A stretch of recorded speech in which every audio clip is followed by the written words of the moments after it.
السلام علیکم ورحمۃ اللہ وبرکاتہ۔ نحمدہ ونصلی علی رسولہ الکریم، فاما بعد فاعوذ باللہ من الشیطان الرجیم، بسم اللہ الرحمن الرحیم۔ میرے بہت ہی پیارے اور عزیز دوستو، اس سے پہلے کہ ہم بیان کی طرف چلیں، تمام بھائیوں سے، تمام دوستوں سے التجا ہے کہ جنہوں نے ابھی تک چینل کو سبسکرائب نہیں کیا وہ سبسکرائب کر لیں، شیئر کریں، لائک اور کمنٹس کریں۔ اللہ تبارک و تعالیٰ آپ سب کو حفظ و ایمان میں رکھے، آپ کے والدین کا سایہ آپ کے سروں پر تعدیر قائم و دائم رکھے، اور اللہ تبارک و تعالیٰ آپ کی دلی نیک و جائز مرادوں کو پورا فرمائے، آمین۔ میرے پیارے اور محترم بھائیوں، اللہ تبارک و تعالیٰ کی طرف سے انسان کو اس کے جو والدین ہیں، باپ ہے، والد ہے، والدہ ہے، یہ باپ قدرت کا ایک انمول تحفہ ہے۔ اگر اولاد کو ایک زندگی تو کیا کئی زندگیاں بھی مل جائیں، کئی زندگیاں مل جائیں، تب بھی وہ اپنے باپ کے احسانات کا بدلہ نہیں چکا سکتا۔ باپ کو اللہ تعالیٰ نے ایسی شان عطا فرمائی۔ باپ کا فرمانبردار اللہ پاک اور رسول کریم صلی اللہ تعالی علیہ وآلہ وسلم کی رضا پانے میں کامیاب ہو جاتا ہے۔ باپ خاندان میں اولاد کی پہچان کا ذریعہ بنتا ہے۔ باپ کا خدمتگار چین اور سکون کی زندگی گزارتا ہے۔ باپ کو راضی رکھنا اولاد پر لازم ہے۔ باپ کے حقوق سے آزاد ہونا ناممکن ہے۔ باپ صبح سویرے کام کی کاج کے لیے گھر سے نکل پڑتا ہے اور سارا دن محنت مزدوری کر کے اولاد کا پیٹ بھرتا ہے۔ باپ اولاد کی ترقی کے لیے ہمیشہ کرتا رہتا ہے۔ باپ اپنی اولاد کی بھلائی چاہنے والا ہوتا ہے۔ باپ اپنی اولاد پر احسانات کرتا ہے۔ باپ بیمار اولاد پر بھی خرچ کرتا ہے۔ بعض اوقات اولاد معذور ہو جاتی ہے یا کوئی ایسی بیماری لگ جاتی ہے تو پھر بھی باپ اپنی اولاد کی بھلائی چاہنے والا ہوتا ہے اور اس پر خرچ کرتا ہے، وقت بھی دیتا ہے۔ باپ بیمار اولاد کی خاطر سخت سردیوں میں، گرمیوں میں اپنی محنت مزدوری کرتا ہے، اپنی راتیں جا کر گزارتا ہے سردیوں کے اندر۔ باپ بیمار اولاد کی خاطر ہسپتالوں کے چکر لگاتا ہے اور مہنگی مہنگی دوائیں بھی خرید کر دیتا ہے۔ باپ اولاد کے لیے سایہ دار درخت کی طرح ہوتا ہے۔ باپ خود گرمی برداشت کر کے اولاد کو آرام اور سکون دیتا ہے۔ جس طرح ایک درخت ہے نا، خود تو دھوپ میں ہوتا ہے لیکن اس سایہ میں بیٹھنے والے کو چھاؤں دیتا ہے، سایہ دیتا ہے، آرام دیتا ہے، اس طرح باپ ہوتا ہے۔ باپ اولاد کے ناز نخرے اٹھاتا ہے۔ باپ اولاد کی راحت کی خاطر خود تکلیفیں جھیل لیتا ہے۔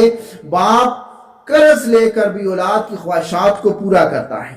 باپ اپنے بچوں کی امی کی وفات کے بعد اگر والدہ فوت ہو جائے تو آپ کا باپ جو ہے اولاد کو ان کی پھر ماں کی کمی محسوس ہونے نہیں دیتا۔ باپ اولاد کی پیدائش سے لے کر پیدائش کے دوران اور پیدائش کے بعد کے اخراجات کو برداشت کرتا ہے۔ باپ اولاد کو اچھا انسان بناتا ہے۔ باپ اولاد کو کامیاب انسان دیکھنا چاہتا ہے۔ باپ اولاد کو عموماً آزمائش میں مبتلا جب ہوتے دیکھتا ہے تو کڑتا ہے۔ باپ اولاد کو عموماً آسائشیں مہیا کرتا ہے۔ باپ اولاد کی تعلیم کا خرچ برداشت کرتا ہے۔ باپ اولاد کو مایوسی کے دلدل سے نکالنے میں اپنا کردار ادا کرتا ہے۔ باپ عموماً اولاد کے حق میں اچھا ہی سوچتا ہے۔ باپ وقتاً فوقتاً اپنی اولاد کو مفید مشوروں سے بھی نوازتا ہے۔ باپ اولاد کو اپنی زندگی کے تجربات سے آگاہ کرتا ہے۔ باپ اولاد کو موجودہ اور آنے والے خطرات، فتنوں سے، مشکلات سے باخبر کرتا ہے۔ باپ اولاد کو کامیاب زندگی گزارنے کے اصول سکھاتا ہے۔ باپ اولاد کو اپنے پرائے کا فرق بتاتا ہے۔ باپ اولاد کو خوش دیکھ کر خوش اور اولاد کو تکلیف میں دیکھ کر خود تکلیف میں مبتلا ہو کر بے قرار ہو جاتا ہے۔ ایسا بھی ہوتا ہے کہ باپ اولاد کی جلی کٹی باتیں سن کر خاموش رہتا ہے۔ باپ اولاد کے چہرے سے ہی ان کی حاجات اور پریشانیاں جان لیتا ہے، بھانپ لیتا ہے، دیکھ لیتا ہے۔ باپ مشکلات میں اولاد کی ہمت بڑھاتا ہے، اولاد کا حوصلہ بڑھاتا ہے۔ باپ معذور اولاد کو بھی بے سہارا نہیں چھوڑتا۔ باپ نافرمان اولاد کے لیے بھی اپنی محبتوں کے دروازے کھلے رکھتا ہے، بند نہیں کرتا۔ باپ نہ ہو تو گھر ویران ہو جاتا ہے۔ اور باپ سے حسن سلوک کرنے کا حکم تو پیارے اور میٹھے محترم بھائیوں اللہ تعالیٰ نے قرآن پاک میں بھی ارشاد فرمایا ہے، پارہ 15 سورۃ بنی اسرائیل کی آیت نمبر 23 اور 24 میں اللہ تعالیٰ ارشاد فرماتا ہے، اور تمہارے رب نے حکم دیا اس کے سوا کسی کو نہ پوچھو اور ماں باپ کے ساتھ اچھا سلوک کرو۔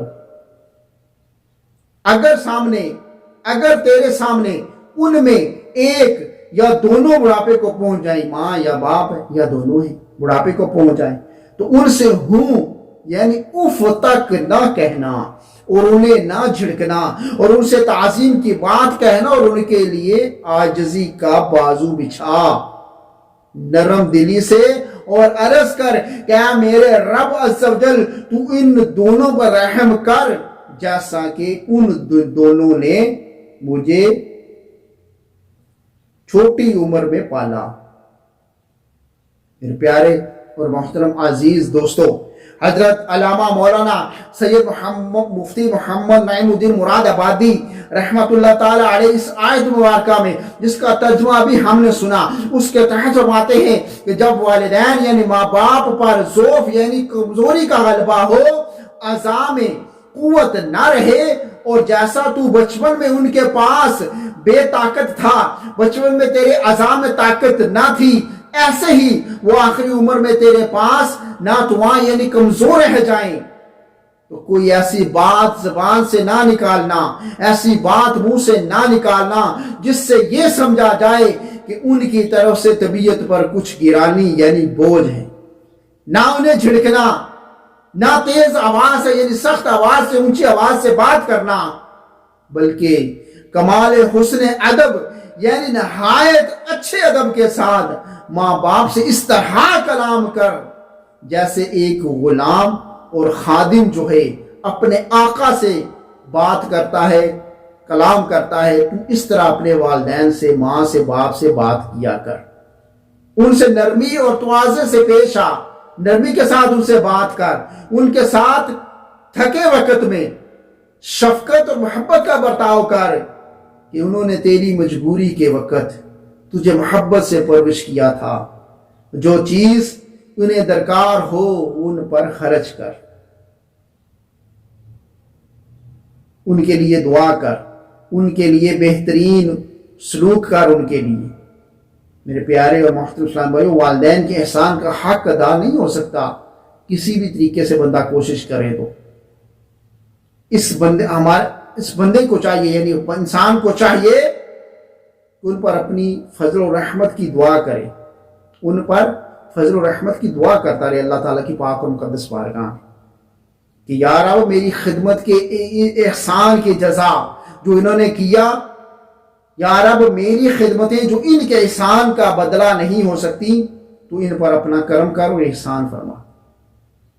استاد کی کرتا رہوں ہر دم میں اطاعت، استاد کی کرتا رہوں ہر دم میں اطاعت، ماں باپ کی عزت کی بھی توفیق تو خدا دے۔ میرے پیارے اور محترم بھائیوں اور دوستو، اللہ تبارک و تعالیٰ نے قرآن پاک میں بھی ہم نے سنا، تفسیر میں سنا، اللہ تبارک و تعالیٰ کی مقدس کتاب کے اندر اللہ تعالیٰ نے والدین کے لیے کیا ارشاد فرمایا ہے۔ آئیے احادیث مبارکہ کی روشنی میں سنتے ہیں۔ میرے آقا کریم صلی اللہ علیہ وسلم نے ارشاد فرمایا کہ باپ جنت کا درمیانی دروازہ ہے۔ سبحان اللہ۔ فرمایا کہ باپ جنت کا درمیانی دروازہ ہے، اب تیری مرضی ہے تو اس دروازے کی حفاظت کر یا اسے چھوڑ دے۔ جس طرح